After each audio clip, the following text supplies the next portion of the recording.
Hello, in this lesson we are going to talk about the Electronic Fund Transfer Act. You may also know it as the EFTA. A lot of policyholders and makers and politicians will call it EFTA for short. So first of all, what the hell is this Electronic Fund Transfer Act? Well, it is an act that was passed by US Congress in 1978. It was signed, can you guess who? If it was in 1978, have a little guess. Jimmy Carter, the president at the time. Probably in my eyes one of the only half decent presidents in terms of as a person, but okay, ignoring what I think of leaders. So yeah, signed by Jimmy Carter, and its sole purpose really was regarding rights and liabilities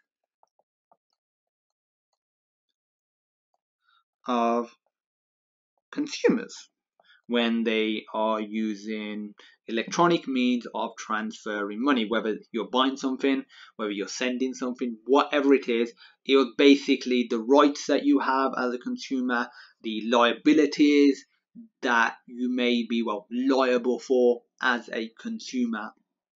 It also outlined the responsibilities, I believe that's how you spell it, responsibilities of everyone, including consumers, in activities that relate to electronic fund transfers. So it's not only is it the rights and liabilities of a consumer, it's the responsibility that everyone has when they're partaking in some sort of money being transferred electronically. So like I said, whether you're just sending someone money, whether you're buying something, whether you're selling something and receiving money as a result of this. And one of the reasons the EFTA is so great, especially for consumers, it helps limit losses for lost and or stolen cards, such as like a credit card, for example. So the exact sort of losses that can be avoided or limited for lost and stolen cards depend on how long after the card was lost and it was reported. So if you report it an hour later or 10 weeks later, the limit on the losses is different. If any,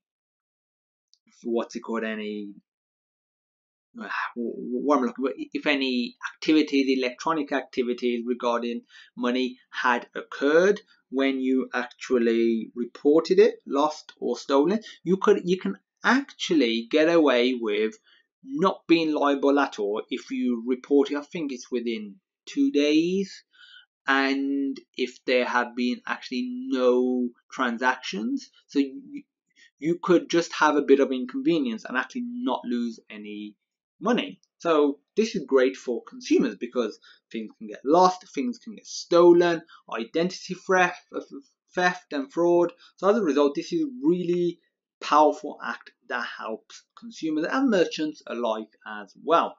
One thing it doesn't cover, I think is worth mentioning, it doesn't cover automatic transfers. Because the theory is an automatic transfer, you've instigated to have, let's say, money come out of the bank every single month or something. You've done that, that's fine. So that's like a legit thing. But if it's just a one-off, maybe somebody is trying to buy something for £1,000 or trying to withdraw money from your bank account, it helps protect against that. But how does all of this relate to crypto? So how does this relate to crypto? And this is actually a very, very interesting question, because some people actually argue,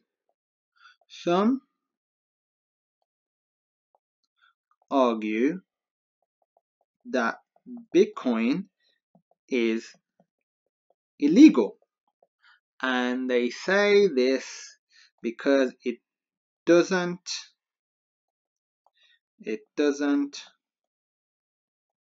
fully abide by EFTA, whether that's an exchange, whether that's a merchant, or just a currency in general, such as, obviously I've mentioned Bitcoin, but it's cryptocurrencies in general. Because under EFTA, transactions should be reversible. So if you want to reverse an electronic transaction within a given time, and I believe the given time is 30 minutes, but the exact time is pretty irrelevant for the concept that we're talking. So under EFTA, if you transfer money or a transaction occurs, you should be able to reverse it. But under Bitcoin doesn't allow this because of its permanent nature and the ledger system.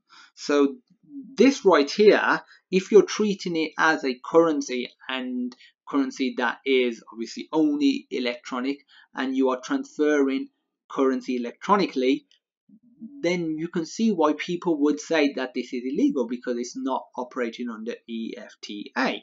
Some will argue, especially advocates of cryptocurrencies, that though it isn't fully abiding by EFTA, it doesn't need to, because it's not a currency. They might say it is something else entirely. It operates like a currency, but it isn't a currency. So that's one argument for it.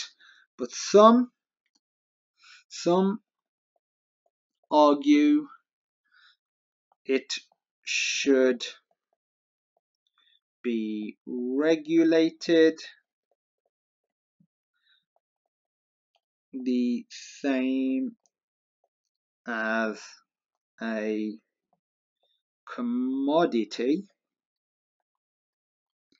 and some argue exchanges should be regulated as financial institutions.